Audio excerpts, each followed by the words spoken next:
Yes, kakati nno wano wotegerera abasajja nti abasajja baavaako dda tebakyalina kye beeguya mu nsi era tebakyalina kye batya mu nsi. Ibrahimu Ssemujinganda omubaka wa Nakawa Municipality eyavaako avuddeyo n'agenda mu maaso n'awerekereza General Muhoozi Kainerugaba Chief of Defence Force ebigambo ng'agenda mu maaso n'okuba ng'amulaalika nti agende ewa kitaawe asobole okubeera ng'amujjukiza abalambike bulungi ebyobugagga bye balekera wabanga yabalimba nti nno Uganda nayo gwa byebimu ku byobugagga bye yasobola okwakiivinga mu biseera bye byamazeeko mu bukulembeze by'emyaka 4 ekyaba abalimba era n'agamba nti nno akubiriza Muhoozi Kainerugaba agende ewa kitaawe agende mu maaso n'okubeera ng'amulaga ebyobugagga era n'amugamba mu katambi Ssemujinganda kaakoze n'amugamba nti ebimu ku byobugagga bya Mwami Yoweri Kaguta Museveni bye yapulizentinga maaso ga Igigi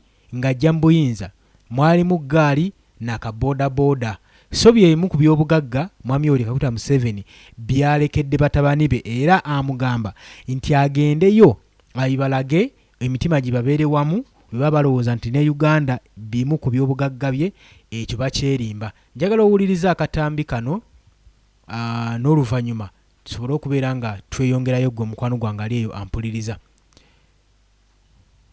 Amugambye nti wekiba nga mulowooza nti ne Uganda bimu ku byobugagga bya kitammwe Mwami Yoweri Kaguta Museveni byabalekedde mugende abalambike ebyobugagga bye yaleka kagaali na boodabooda kapikipiki mugenda yebasongere gye yabiteeka emitima gye babeere wamu muleme kwesiba ku Uganda muleme kwesiba ku bannayuganda nga mulowooza byemu ku byobugagga bya kitammwe emyaka gyakulungudde mu bufuzi emyaka 4 nti ne Uganda nayo yagiguliramu.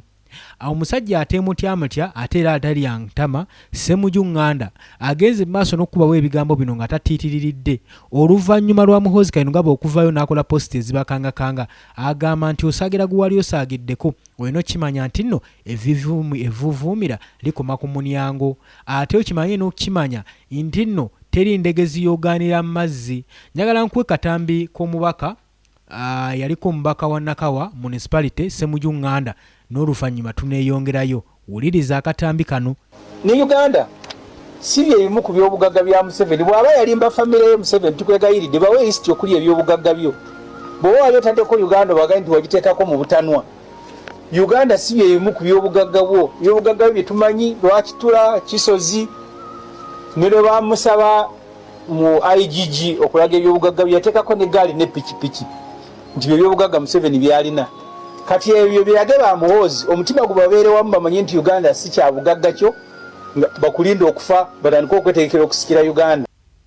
Ssemujinganda mu bigambo byayogedde nga teyeemutya nga talinamu wadde kutiitiira n'akamu agenze maaso n'okubawo ebigambo bino ng'alaba kibasusseeko nga bo bannamateeka nga bo bannabyabufuzi abali ku ludda olw'opposition.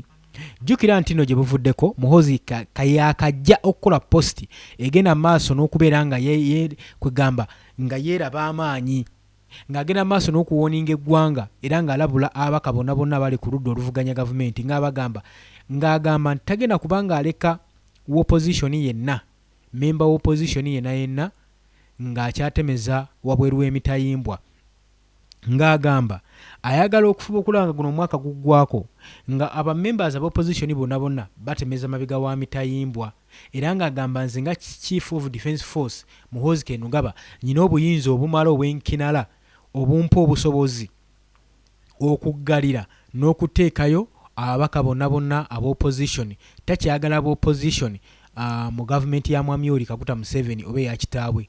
Kakati nno wano kye nagambidde nti wano tetumanyi Mwami Yoweri Kaguta Museveni ddala yakola transition of power obuyinza instruments of power n'azikwasa Muhoozi Kainerugaba naye tujjukire bulungi nnyo wano ku kisaawe Kololo ng'okulayira kugenda mu maaso twalaba nga Muhoozi akwasa kitaawe instruments of power era eggwanga ne likitegeera nti no Museveni Mwami Yoweri Kaguta Museveni yali mu buyinza. Kakati Muhoozi lwaki abeera ayogeza amaanyi weegati? Njagala ojje mu comment section otutereyo endowooza yo. Oli ku Yugi Update Civic osinzira obbanga otuwuliriza ng'otanatuyongako nkutegeeza nti kirira wansi waliwo ekigambo subscribe kikooneko obeere nga otweyungako gwe mukwano gwange ali eyampuliriza abali mu diaspora matumiddeko nnyo mukulike obwakedde kansubire nti ebintu byatambulira bulungi nnyo newankubadde embeera yakazigizigi embeera ya bunkenke mu ggwanga Uganda naye tujja kumalako kasita tutandika okuba nga tukolera wamu obukuyege n'okuba nga tuli organizinga bulungi ensonga n'okuba nga fighting for our justice eggwanga tujja kumalako nalyo wuliriza gwe mukwano gwange ali eyo kakati oluvannyuma lw'ebintu byonna byonna ogenda mu maaso kigambibwa nti waliwo akapya akayiriwo era akaakayisibwawo mu mawulire ge twakafuna galaga nti nno oluvannyuma lwa Muhoozi Kainerugaba ogenda mu maaso n'okutiisatiisa baani bazzaako ku lisiti ye okwo yataddeko Ssemujju Nganda saako ne Rup Leader of Opposition Joel Ssennyonyi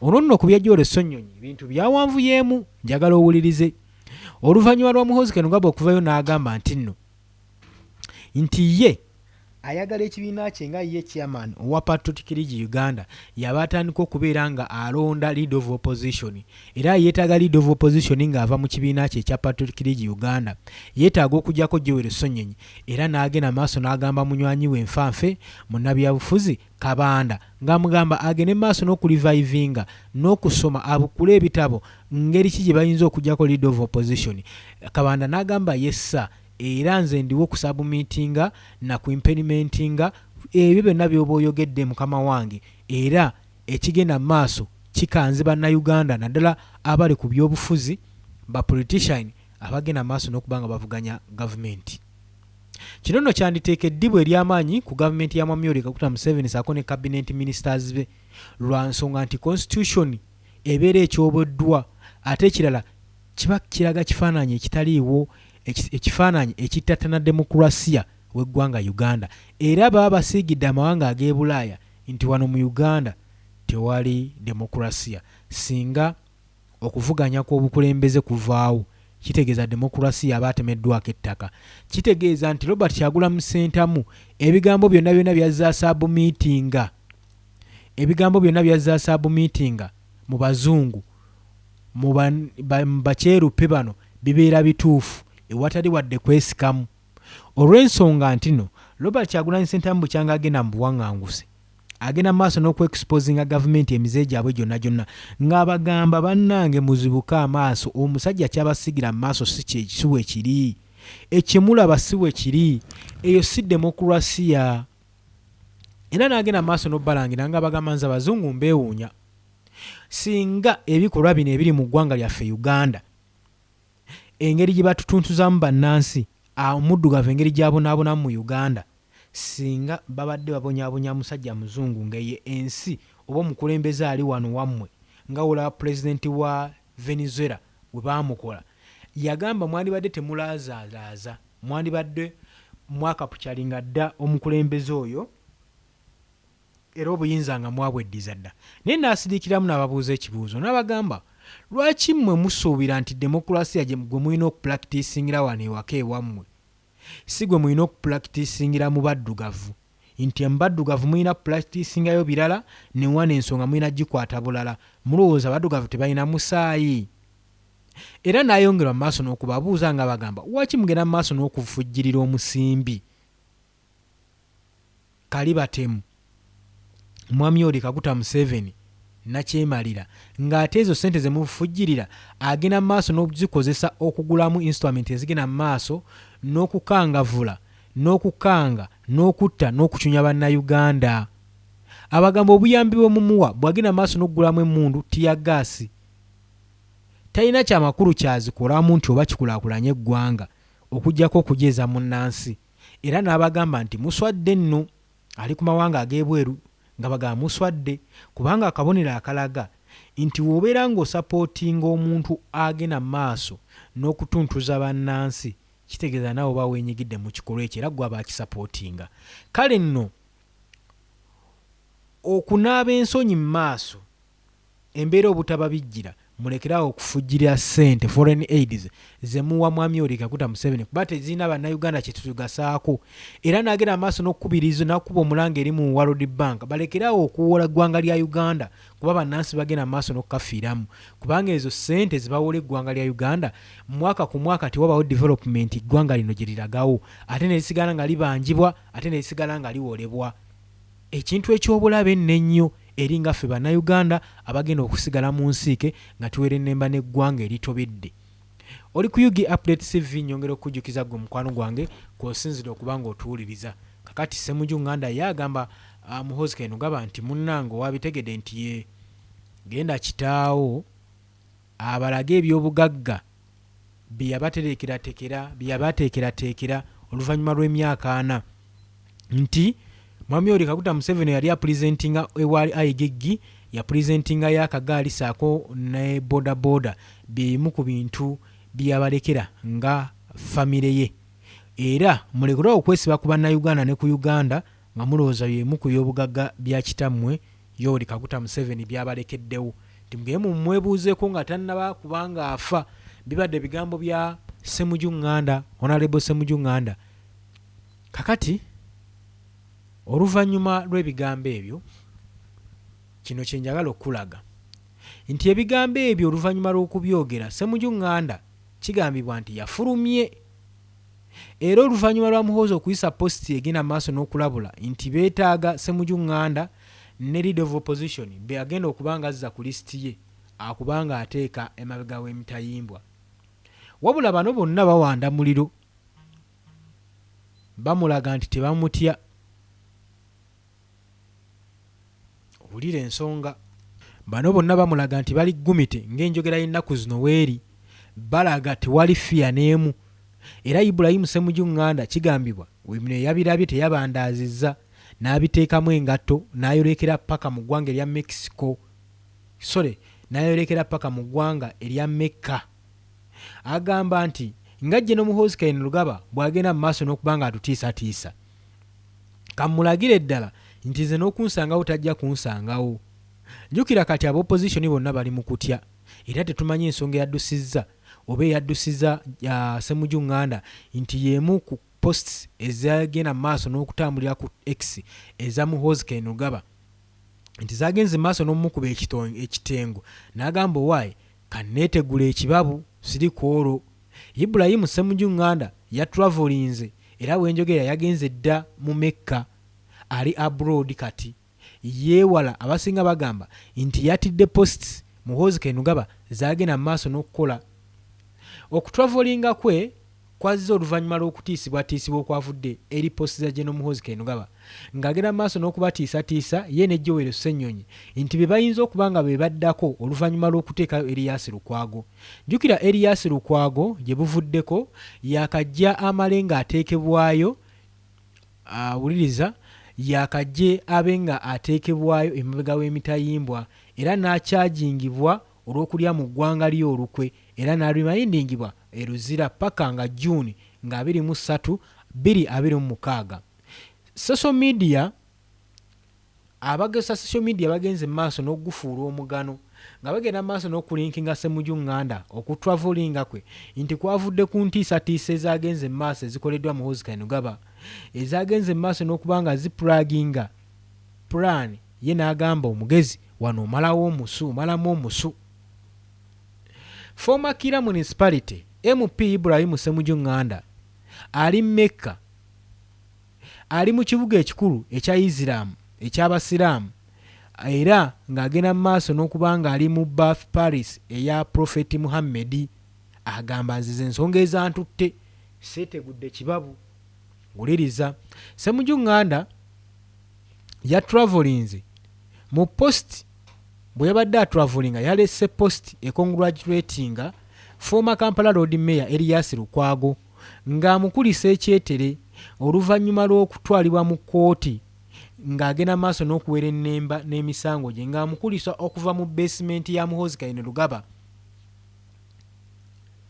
Era yagenze maaso ng'agamba I want to welcome back my brother Erias Lukwago from Kainerugaba's captivity. Missed his court appearance yesterday because I was traveling to Mecca. Ng'agamba nti nno nnyaniriza muganda wange Erias Lukwago okuva mu buddu mu bumbula obwa General Muhoozi Kainerugaba, era ng'agamba nasubiddwa okulabikako oba ng'alabisibwako mu kkooti olunaku lw'eggulo, wabula olw'okubanga nabadde travelinga Mecca, era ng'agamba Allah will intervene in these matters like he has done before. Ti Mukama Katonda ajja ziyingiramu zino ensonga nga bw'azzaakola gye buvuddeko. Kakati nno tujjukira bulungi nnyo late Haji Aziz Kasujja naye yadetainingibwa mu detention yadetainingibwa n'atwalibwa mu prison ng'atwalibwayo President Idi Amin Dada mu Mbuya military barracks. Kasujja mukwano nfanfe gwa Ibrahim Ssemujju Nganda, era yagamba nti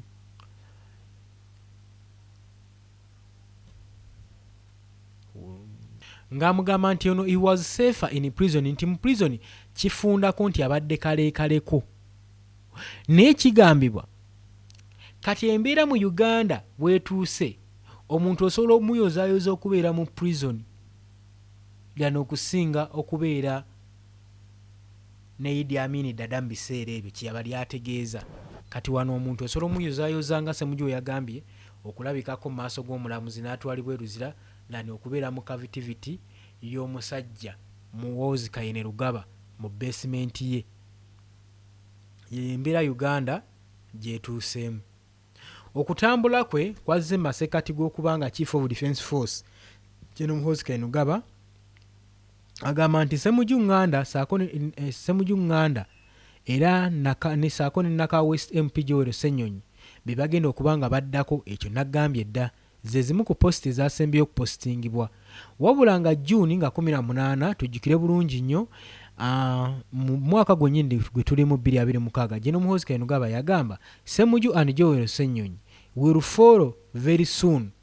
Bajja kufollowinga abaddeko road mayor Erias Lukwago naye basobole okubanga bamuteeka mu cavitivity mu bumbula. Wuliriza gwe mukwano gwange oli ku Yugi Update Civic osinzira obanga otuwuliriza gw'atannaba kubanga otwegattako nkutegeeza nti kira wansi waliwo ekigambo subscribe kikooneko obeere nga otweyungako. Kakati embeera nga tukyagenda mu maaso n'okuba nga tugisoma mpola mpola. Era oluvannyuma lwa posti ezo Muhoozi Kainerugaba okuwooninga okw'ekikanga kino yagenze mu maaso n'okukikola ng'agenda mu maaso n'okusharinga an AI generated picture nga kiraga Lukwago saako ne veteran opposition leader opposition politician Dr. Kizza Besigye ng'agenda mu maaso n'okwadressinga mu kkomera ng'ali mu uniform ng'atudde wamu ku sowaani eriko ebijanjaalo n'akawunga nga batudde wamu ne Erias Lukwago mu kkomera ng'abagamba ndi ssaawa yonna yonna temweyibaala Joel Ssenyonyi ne Ssemujju Nganda mwabaddako. Kati Ssemujju Nganda tabirinze amazeemu omusu. Guno nno gwe mulundi ogwokubiri General Muhoozi Kainerugaba oyapabulisinze ekifaananyi oba action egenda maaso n'okubanga etiisa. Ssemujju Nganda saako ne former Kira Municipality MP saako n'abaliidinga mu saako ne ba leading member mu People's Front for Freedom PFF omukulembeze Erias Lukwago oluvannyuma lw'okugenda mu maaso n'okubanga akwatibwa. Naye tujjukire bulungi nnyo wetujja tufollowinga okwatibwa kwe ne prosecution kwa Lukwago, era ng'ono tukimanyi bulungi nnyo asaavinga ng'omukulembeze wa PPF president era abadde looya wa Besigye ng'amuwolereza ku musango guno ogubadde gugenda mu maaso.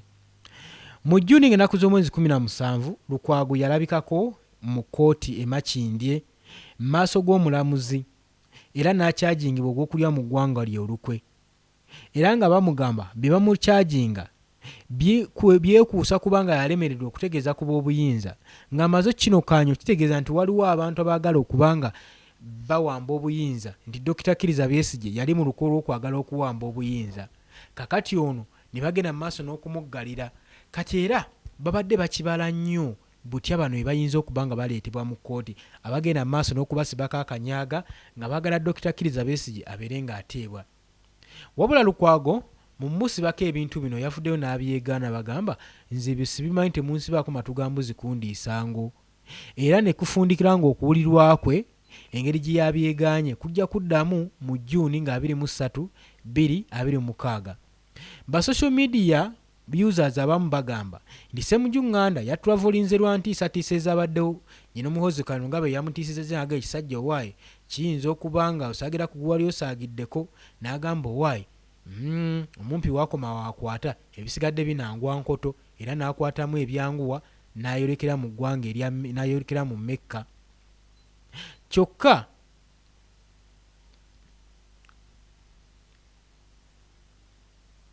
kyokka abasinga kino kyo bakitunuulira ng'ensonga kwegamba etalinkinga ku posts eza General Muhoozi Kayinugaba.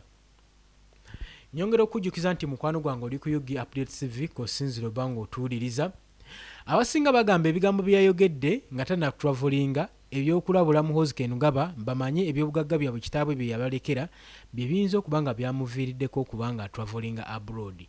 Ebigambo bino ngenda bikomerezaawo bye biriwa wuliriza. Ne Uganda si byebimu ku byobugagga bya Museveni bw'aba yalimba famire ye Museveni tukwegayiridde bawe history okuli ebyobugagga byo bw'oba wali otaddeko Uganda wagaye nti wagiteekako mu butanwa. Uganda si byebimu ku byobugagga bwo byobugagga bye tumanyi Lwakitula Kisozi ne lwe bamusaba mu IGG okulaga ebyobugagga bye yateekako n'eggaali ne pikipiki nti bye byobugagga Museveni byalina kati ebyo byeyage ba Muhoozi omutima gubabeere wamu bamanye nti Uganda si kya bugagga kyo bakulinda okufa batandika okwetegekera okusikira Uganda. Yate yejuwele Ssenyonyi lwamugudde mu matu yakolerezaawo omuliro yagambye ndi gwe tondabanga mulino kimanya nti tetubatya ate era temugenda tusibako kanyaaga wano waffe mu Uganda era olwamaze omutiisatiisa nti yaddako bye bino ebigambo gy'olwo Ssenyonyi bye yagenze mu maaso n'okubeera ng'akozesa ng'agenda mu maaso n'okusindika obubaka oba message eri Muhoozi Kayinugaba Chief of Defence Force. Wuliriza ebigambo bya Joel Ssenyonyi. Ono Muhoozi byakola mu M7 ne banno bitambulira ku mateeka bino si bye byabatwala mu nsiko bino tafiire byayogerako kubanga yakikkaatiriza nti aba Directorate of Crime Intelligence ekulemberwa General Christopher Damulira batta abantu extrajudicial killings era n'alabula amujjidde mu bigere Professor Ephraim Kamuntu. Bino bimwalwanirira bye byabatwala mu nsiko lwaki ono mutabani wammwe temumukomako.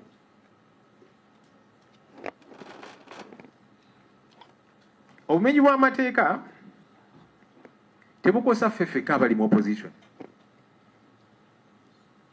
era baidi mutwe n'abalala bawambibwa abantu abamu nga tebakwatako nnyo esi wa kibiina kyange oba kiti oba oli abalina n'omusango naye kati buli omu atandise okukiraba nti tedda buno bumenyi bw'amateeka kakati bannamawulire nabo bakubibwa abakulembeze b'amadiini nabo bawambibwa. Mujjukira Father Sekabiro w'e Masaka ne bamuwamba tewali ali safe. Kanalayo Muhoozi yatiisatiisa ne bannamawulire ndowooza tayagala mwogere ku nsonga zino muziripootingeko naga NTV ne Daily Monitor nzija nja kubaggala kati ayagala kutiisatiisa buli omu tubeere mu kutya. N'aba NRM nabo tebali safe.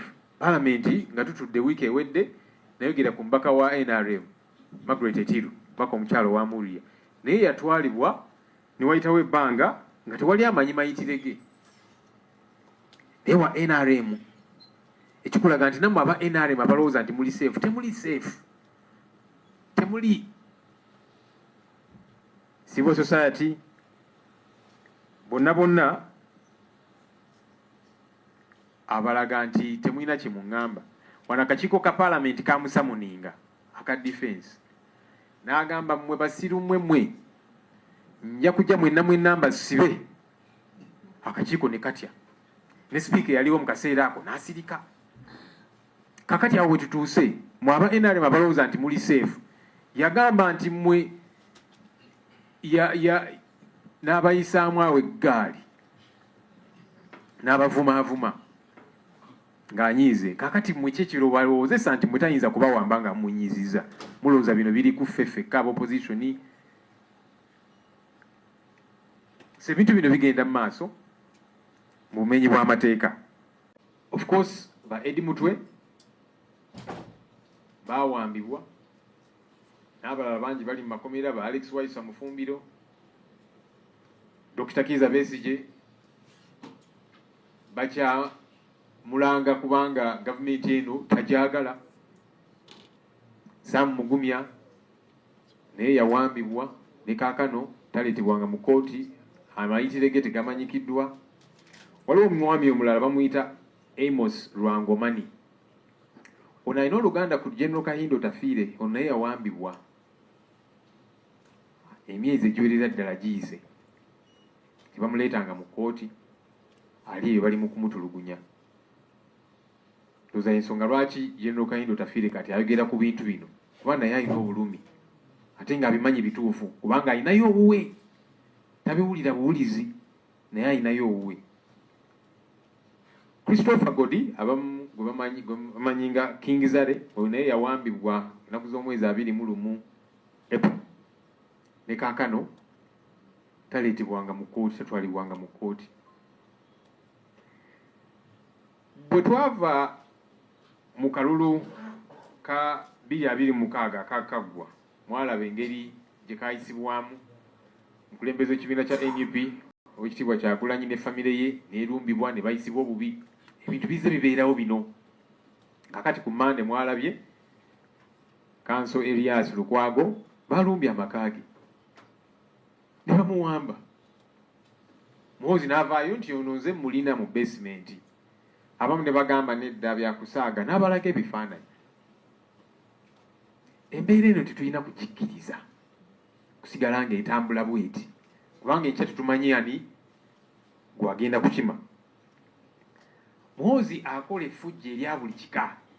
Alinga omwana, omanyi abaana b'abagagga batera okubeera n'effujjo, kale bw'omuwa ku buyinza oba oli awo bw'atasobola ne kiyitirira. Kati ne Muhoozi bw'ati bw'ali mu kweyisa, ate nga ffenna ensonga eno erina okutukwatako. Mwami Museveni yagamba nti kino ekisanja kya buteebaka, kisanja no sleep, era n'agamba nti abakulembeze ababba ssente y'omuwomusolo, abakulembeze abatafa ku bantu ajja kubasiba. Ssebo Mwami Museveni ono mutabani wo, abantu avudde ne ku ky'okuba nti tabafaako, abatulugunya, abatta, ye kennyini akikkiriza. Yagamba nti yatusa 22 basapoota ba NUP n'abalala tujja. Ono ogenda mukolako ddi bw'oba ogamba nti eno kisanja no sleep? Twagala bumenyi bw'amateeka babba ssente y'omuwomusolo. Waliwo obumenyi bw'amateeka obusinga okutwala obulamu bw'abantu, kubanga bobba ssente zaabwe zirina okuzimba amalwaliro, naki ekyo kikyamu era balina okuvunaanibwa. Naye kaakati ono ye abattabusi, tatutte ssente zaabwe zirina kuzimba amalwaliro, nguudo, naki. Bw'abawamba n'abatulugunya n'akola effujjo erya buli kika. Ono mutabani wo yali waggulu w'amateeka. Ebitongole nga Uganda Human Rights Commission of course bisirise ku nsonga zino, oba oliawo nabyo biri mu kutya. Muhoozi bwe yawamba Eddie Mutwe, aba Uganda Human Rights Commission ne bawandika ebbaluwa, twabalemerako nnyo, tubawandikira ebbaluwa naki ne bawandika ebbaluwa ne bamugamba amute ate Eddie Mutwe n'abagamba mwenno saagala kummanyiira, nammwe nja kubakima, ne batya. Kati baabivaako. Ekyo kitongole ekiri mu ssemateeka yaffe. Tulabye Yes, makulisizaayo nnyo mu katambi, naye mu byonna byonna ebikoleddwa tuba tutunuulira entabo evudde ku ki. Entabwe eno yavudde ku mayengo g'ebyobufuzi agabaluseewo ensangi zino ejje erya UPDF okutandika okukozesa obubi obuyinza ne ssemateeka eyagabwebwa eyabagibwa okuba nga gaprotectinga eggye lino oba institution eno eya UPDF obuteenyigira mu byobufuzi. Kakati ate ne tugenda twesanga nga mu ba high ranking officer muvuddemu abatwalira amateeka mu ngalo nga bo baagala okwebagira amateeka kyokka nga nabo amateeka gabakwatiramu mu bikolwa bagenda mu maaso n'okkola. Ensonga lwaki olaba leader of opposition Joel Ssennyonyi agamba gyambulamu wali uniform awo osooke weetabe mu ringi y'ebyobufuzi then n'oluvannyuma tutunke kubanga amateeka gakulagira okubeera ng'oli nyuto nga tolina sayidi. Olina kubeera ng'oweereza sayidi y'abantu saako n'eya gavumenti, tolina kubeerako nakyekubira. Kati kino Joel Ssennyonyi kyalinga amugamba, wabula si Joel Ssennyonyi yekayika yasoose okwogera ku nsonga zino okwemulugunya ku Muhoozi Kayino Rugaba. Era ye Joel Ssennyonyi agenda maaso n'okumuyita omutiitiizi ali awo akozesa amaanyi okulaga obuyinza, akozesa kyayina emmundu amagye okulaga obuyinza. Amugamba si bate balagamu obuyinza mu byobufuzi oba mu byobukulembeze. Amugamba sula ali uniform oyingire entabwe y'ebyobufuzi n'oluvannyuma tutunke.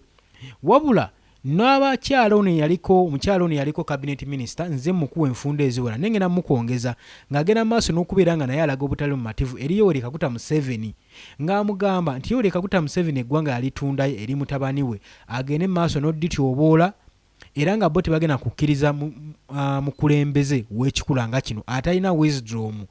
Tayinza kubeera nga eggwanga Uganda agenda didekera mutabani we mbwe yayagala mu maaso yayagala agende mu maaso n'okutwala eggwanga lino mu maaso.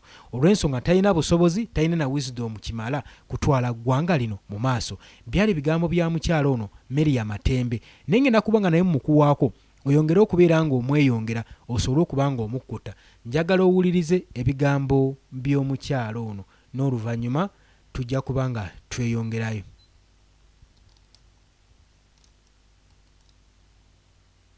Mutabani wa Museveni nafuuka nga Katonda for what?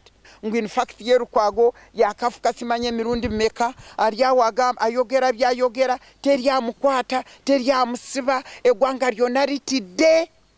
Ekyo President Museveni kyotukoze eyo ligase gy'oyagala kuleka behind. Nzijukira mu mwaka gw'2023 nze n'emuntu bwe twali Kyankwanzi Mugisha muntu bwe twakubuulira nti President Museveni ebyokujjako term limit biveeko muntu n'akugamba nti taata jukira ligaseyo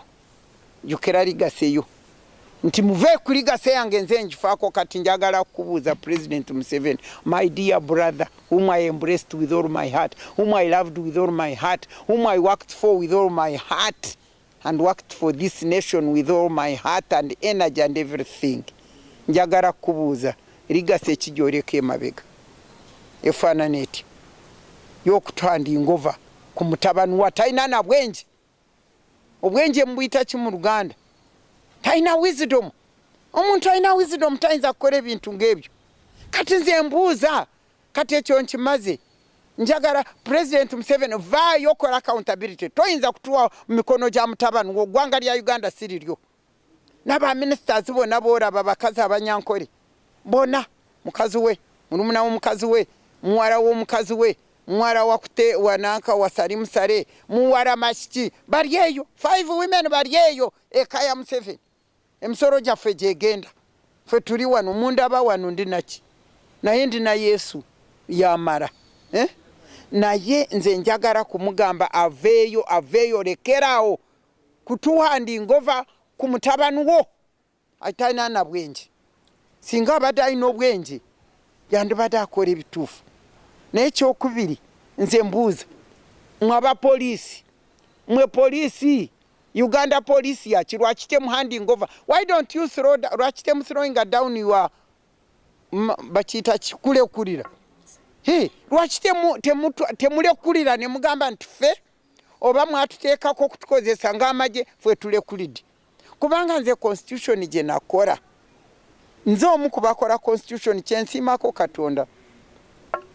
Kimu ku bintu byensiima Katonda naliwo nga Museveni tannatwala bukulembeze nendaba byonna ebyaliwo nenyingira nenkola constitution nenkola nga bwe twakola nga tujja Uganda kuva wansi kutuuka gye twagituusa n'ekinduma kulaba ndi wano nkyaliwo nga kaliisoliiso amini njiraba nga witness njiraba ng'eddayo naye President Museveni teyandibadde n'akola bino byatukolera mutabani we n'atufuukira nga Katonda waffe mutabani wa Museveni n'afuuka nga Katonda for what n'ayingirira kugamba yafuga poliisi yafuga parliament yafuga judiciary yafuga buli kimu kyonna ngani huizi nze nsaba Katonda tusalirewo ky'okukola singa Katonda wange ompuliriza sigamba nti omutti naye kola ky'okola otuyambe musajja agenda kututta n'emyoyo nga ffe tukyali balamu. Yes, ebigambo by'omukyala obiwulidde bulungi. Bebamu ku mwami Yoweri Kaguta Museveni bye yayinga nabo abaali ba cabinet ministers be bebamu ku baamuyirawo omugongo ng'ajja mu buyinza mu 1986 n'endowooza owulira naye kati amuwanda buliro. So kitegeeza ki mwami Yoweri Kaguta Museveni ensigo teyeesigamwa era yonna yenna agezaako gyekuutirizaako ebiddirira byebyo. Oli ku Yugi Update TV nyongera okukujjukiza gw'atannakubanga otweyungako. Kakati byagenda maaso n'okwogerako tubiraba nga bibeedawo. Muhoozi Kainerugaba yeefudde Katonda wansi. Buli gwasongamu olulwe nti oyo njagala akwatibwe n'oli njagala akwatibwe era ogenda okulaba nga munnange biteekebwa mu nkola. Kati ojjujjuzi jjo ly'abalamu eyaliko Lord Mayor Erias Lukwago teyalutonze era wenjogera kati atemeza amabega wa Mitayimbwa bye bino ebyaliwo sooka weetegereze.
Mu butuufu otunula ebigenda mu maaso mu Uganda oli tekikugaana kuwanuuza ng'akugamba nti obufuzi obuliko kati ofundako n'obufuzi bw'abaforeigners bwali bugenda mu maaso n'okubeera nga bututwala kubanga wotunulira system ne order abaforeigners bali batufugiramu era batutwaliramu. Ensi eno yalina amateeka era ng'amateeka ga implementingibwa nga gateekebwa mu nkola era nga buli kitongole kitya amateeka gano nga kitya okubreakinga law. Ne kakati okuva mwami Yoweri Kaguta Museveni we yajja ebyamateeka balinga ababisuula muguluka. Buli kitongole tekirina nsonyi kutukola kikola kye baagala kukola oba amateeka gamukwata oba tegamukwata. Kati Munnayuganda atalina buyinza atakwata mundu golowooza oba omuleseewa kitegeeza oba tomulekedde luyingo lwonna lwakwetakirizaamu. Ekitongole kyeyandiddukiddemu Uganda Human Rights Commission nabo babasuubiza bakwata kubasiba.